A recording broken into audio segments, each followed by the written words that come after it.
ശ്രീകുമാരൻ, ഇന്നലെ ഡൽഹിയിൽ നടന്ന ഭീകരാക്രമണം പാകിസ്ഥാൻ ഭീകരവാദ സംഘടനയായ ജെയ്ഷെ മുഹമ്മദ് ആണെന്ന് കണ്ടെത്തി. അപ്പം ഏതാണ്ട് 12 പേരോളം മരിച്ചു. ഇനിയും മരണസംഖ്യ കൂടുമെന്ന് അറിയില്ല. ഇന്നിപ്പോ നമ്മുടെ ആഭ്യന്തരമന്ത്രി അമിത്ഷായുമായിട്ട് ഭാരതത്തിലെ ഏജൻസികളുടെ തലവന്മാര് നിർണായക ചർച്ച നടത്തുകയും നിർണായക വിവരങ്ങൾ കൈമാറുകയും ചെയ്തിട്ടുണ്ടെന്ന് പറയുന്നു. അപ്പൊ ഇവരുടെ ഈ ഭീകര സംഘടനകളുടെ ഉദ്ദേശം ഭാരതത്തെ മൊത്തത്തിൽ തകർക്കാൻ വേണ്ടിയിട്ട് ഡൽഹി മൊത്തത്തിലൊന്ന് കത്തിക്കുകയായിരുന്നു. അങ്ങനെയാണ് എന്ന് പറഞ്ഞാൽ തെറ്റില്ല. കാരണം പാകിസ്ഥാന്റെ സഹായത്തോടുകൂടിയാണ് ഈ ഭീകര സംഘടനകൾ പ്രവർത്തിക്കുന്നത്. അപ്പോൾ ഇപ്പോൾ ജെയ്ഷെ മുഹമ്മദ് എന്ന സംഘടനയ്ക്കാണ് ഈ ഭീകര സംഘടനകളിൽ ഏറ്റവും കൂടുതൽ ആയുധബലവും പാകിസ്ഥാൻ സർക്കാരിന്റെ പിന്തുണയുള്ളത്. എന്നുവെച്ചാൽ പാകിസ്ഥാൻ സർക്കാർ എന്ന് പറഞ്ഞാൽ പാകിസ്ഥാൻ സൈന്യത്തിന്റെ പിന്തുണയുള്ള ഏറ്റവും വലിയ ഭീകര സംഘടനയാണ് ജെയ്ഷെ മുഹമ്മദ്. ഹാഫിസ് സയ്യിദ് ആണ് ജെയ്ഷെ മുഹമ്മദിന്റെ തലവൻ. അദ്ദേഹമാണ് അത് സ്ഥാപിച്ചത്.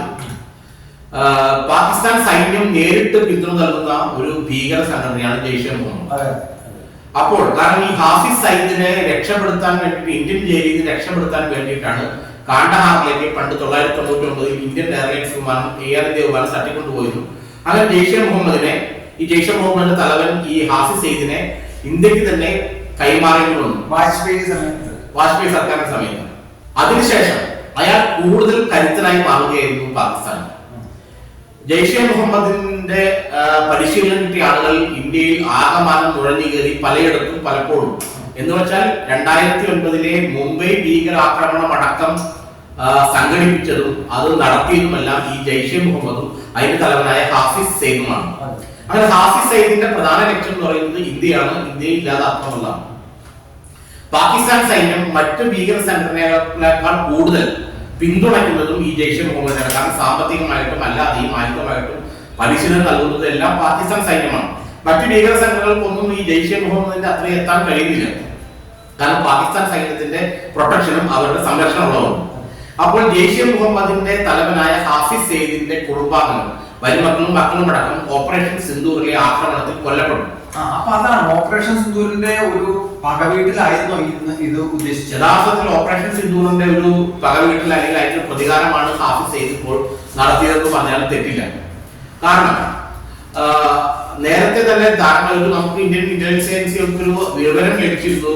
വരുന്ന ആഗസ്റ്റ് മാസം മുതൽ കഴിഞ്ഞ ആഗസ്റ്റ് മുതൽ ഇന്ത്യയിൽ ഈ പഹൽഗാം സംഭവം കഴിഞ്ഞതിന് ശേഷം ഈ തിരിച്ചടി നടന്നതിന് ശേഷം കനത്ത ആക്രമണങ്ങൾ ഇന്ത്യയിൽ അഴിച്ചുവിടാൻ ഈ പാകിസ്ഥാൻ സഹായത്തോടെ ജെയ്ഷെ മുഹമ്മദ് ശ്രമിക്കുന്നതായുള്ള വിവരം നേരത്തെ തന്നെ ഇന്ത്യക്കാർക്ക് ലഭിച്ചിരുന്നു. അതിനെ കുറിച്ച് അവർ കൃത്യമായി അവലോകനം നടത്തുകയും പല ആളുകളെയും ഇന്ത്യയുടെ പല ഭാഗത്തും അറസ്റ്റ് ചെയ്യുകയും അമോണിയം നൈട്രേറ്റ് പോലുള്ള സ്ഫോടക വസ്തുക്കൾ പിടിച്ചെടുക്കുകയും ചെയ്യുന്നു. അപ്പോഴും ഈ വലയിൽ കൊടുക്കാതെ പോയ കുറച്ച് ആളുകൾ അവിടെയാണ് ചോദ്യം വരുന്നത്. അതായത് നമ്മുടെ ഇപ്പോ ഭീകര സംഘടനകൾ കൂടുതൽ നോക്കുന്നത് ഡോക്ടേഴ്സ്, എഞ്ചിനീയേഴ്സ്, അങ്ങനെയുള്ള വൈറ്റ് കോളർ ഭീകരാക്രമണം, അതിനുള്ള സാധ്യതകൾ, അതിവിടെ വളർന്നു വരാൻ ശ്രമിക്കുകയാണ് ഇന്ത്യയിൽ. അതെ, കാരണം ഇപ്പൊ ജെയ്ഷെ മുഹമ്മദ് പോലത്തെ സംഘടനകൾ ലക്ഷ്യമിടുന്നത് നമ്മൾ ഈ പറഞ്ഞ തൊഴിലില്ലാതെ നടക്കുന്ന ചെറുപ്പക്കാരെയല്ല. കാരണം അവരെയൊക്കെ ഭീകരവാദികളാക്കി കൊണ്ടുവന്നാൽ, പാവപ്പെട്ട വീട്ടിലെ തൊഴിലില്ലാത്ത ചെറുപ്പക്കാരെയൊക്കെ ആയുധം കൊടുത്ത് ഭീകരവാദികളായി കൊണ്ടുവന്നാൽ അവർക്ക് പെട്ടെന്ന് ഈ സർക്കാരിന്റെയും ഇന്റലിജൻസ് ഏജൻസികളുടെയും വലയിലാകപ്പെടും. അപ്പോൾ അതിന് പകരമായിട്ട് ഇവർ ചെയ്യുന്നത് ചിലപ്പോൾ ഡോക്ടേഴ്സ്, എഞ്ചിനീയേഴ്സ്, അങ്ങനെ സമൂഹത്തിൽ നല്ല അധികം അക്കാഡമിക് വിദ്യാഭ്യാസമുള്ള ആളുകളെ നോട്ടമിട്ട് അവരെ ഭീകരവാദത്തിലേക്ക് കൊണ്ടുവന്നാൽ അവർ ഇത്തരം ഏജൻസികൾ നോട്ട് ചെയ്യുന്നത് വളരെ കുറവായിരിക്കും. രണ്ട് ഡോക്ടർമാർ തമ്മിൽ മെഡിക്കൽ ടേംസിൽ 2 കാര്യങ്ങൾ സംസാരിക്കുകയാണെങ്കിൽ അതിനകത്ത് ഭീകരവാദപരമായിട്ട് എന്തെങ്കിലുണ്ടെന്ന് ഏജൻസി വിചാരിക്കില്ല. പക്ഷെ അവർ അതിന്റെ പൊതുഭാഷയിൽ ഉപയോഗിക്കുന്ന ഇത്തരം കാര്യങ്ങളായിരിക്കും. അതായത് വിദ്യാസമ്പന്നരായ ആളുകളെ ഭീകരവാദത്തിലേക്ക് തിരിച്ചു കൊണ്ടുവരാനുള്ള തന്ത്രം ഈ ജെയ്ഷെ മുഹമ്മദ് പോലുള്ള ഭീകരവാദ സംഘടനകൾ ശ്രമിക്കുന്നുണ്ട്. ആ രീതിയിൽ അതിന് പറ്റിയ ആളുകൾ അവർ ഇന്ത്യയിൽ നിന്ന് കണ്ടെത്തുന്നുണ്ട്.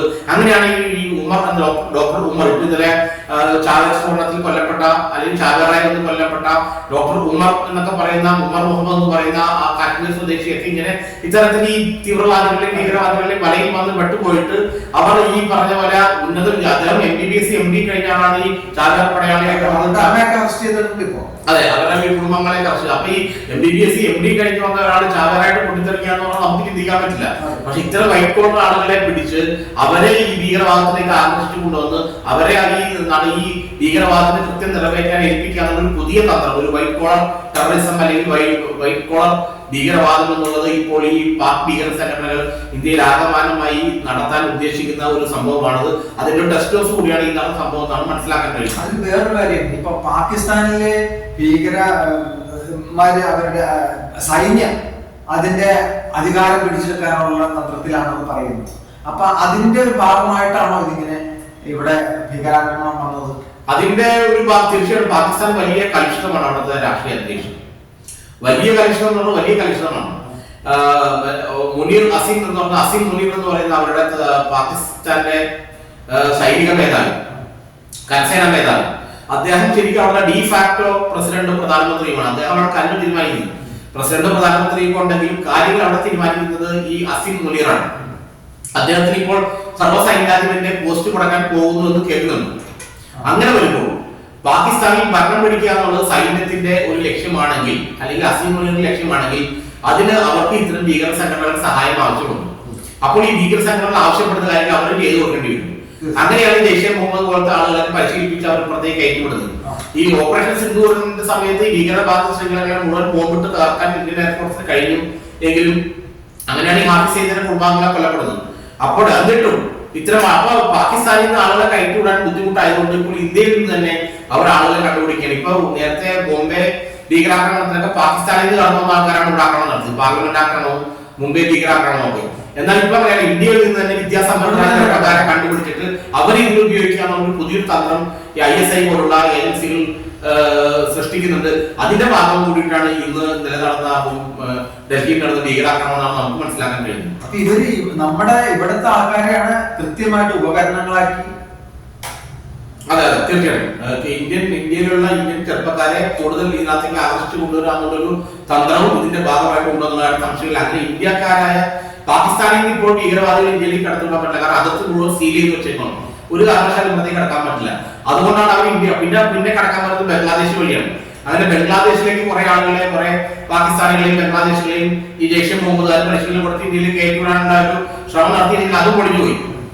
ബംഗ്ലാദേശ് വഴി കയറ്റിവിടാനുള്ള ശ്രമവും ഇന്ത്യ അതിർത്തി വഴി കയറ്റിവിടാനുള്ള ശ്രമം എല്ലാം പൊളിഞ്ഞപ്പോഴാണ് യഥാർത്ഥത്തിൽ ഇന്ത്യയുടെ ഉള്ളിൽ നിന്ന്, ഈ ലക്നൌവിൽ നിന്നും ഫരീദാബാദിൽ നിന്നും അല്ലെങ്കിൽ കാശ്മീരിൽ നിന്നും ഗുജറാത്തിൽ നിന്നും ഒക്കെയുള്ള ആളുകളെ കണ്ടെത്തി അവരെ പരിശീലിപ്പിച്ച് അവരെ ഇന്ത്യയുടെ ആഭ്യന്തരമായിട്ടുള്ള സ്ഫോടനങ്ങൾ നടത്താൻ അവരെ പരിശീലിപ്പിച്ചു വിടുന്ന ഒരു തന്ത്രമാണ് ഇപ്പോൾ പാക് ഭീകര സംഘടന പൊതുവെ സ്വീകരിക്കുന്നതാണ് നമുക്ക് മനസ്സിലാക്കാൻ കഴിയും. ആഭ്യന്തരമായിട്ട് ഇന്ത്യയെ അസ്ഥിരപ്പെടുത്തുന്നത് തന്നെയാണ് പാകിസ്ഥാൻ ലക്ഷ്യം. കാരണം പാകിസ്ഥാൻ ആഭ്യന്തരമായി അസ്ഥിരപ്പെട്ട് കഴിഞ്ഞു. അപ്പൊ ആ രാഷ്ട്രത്തിന് ഇനി വലിയ നിലനിൽപ്പൊന്നുമില്ല. അപ്പൊ ഇനി ഇന്ത്യയെ പരമാവധി ആഭ്യന്തരമായി അസ്ഥിരപ്പെടുത്താനുള്ള തന്ത്രത്തിന്റെ ഭാഗമായിട്ടാണ് ചെയ്യുന്നത്. പക്ഷേ ഈ കൃത്യമായ ഒരു അതിശക്തമായ തിരിച്ചടി ഉണ്ടാവുന്ന അവർക്ക് അറിയുകയും ചെയ്യാം. അപ്പോഴും അവർക്ക് ഈ പറഞ്ഞ പോലെ ഭീകര സംഘടനകളാണ്, അവർക്ക് എത്ര തിരിച്ചടി കിട്ടിയാലും ഈ പറഞ്ഞ പോലെ അവർ പഠിക്കൂല. ഇന്ത്യ അപ്പോ ഇനി അടങ്ങിയിരിക്കാൻ സാധ്യതയുണ്ടോ? ഇല്ല. മിക്കവാറും ഈ ഹാഫിസ് സയ്യിദ് അടക്കമുള്ള ഭീകരവാദികൾ മുഴുവൻ പുറത്തുള്ള നീക്കമായിട്ട് മുന്നോട്ട് പോകുന്നതാണ് നമുക്ക് മനസ്സിലാക്കാൻ കഴിയുന്നത്.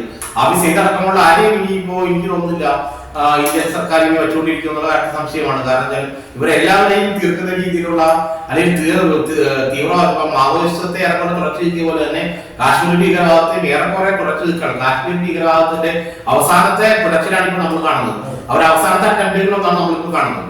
ഏതായാലും കാശ്മീർ ഭീകരവാദത്തെ തുറച്ചു നിൽക്കുന്ന കാര്യത്തിൽ സംശയമില്ല.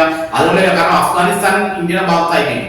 അഫ്ഗാനിസ്ഥാനിലേക്ക് ഈ ഭീകരവാദികളെ പാകിസ്ഥാൻ കയറ്റിവിട്ട് അവിടുന്ന് പരിശീലനം നടത്തിയിട്ട് ഇന്ത്യയിലേക്ക് വരെ നടക്കുന്ന കാര്യമല്ല.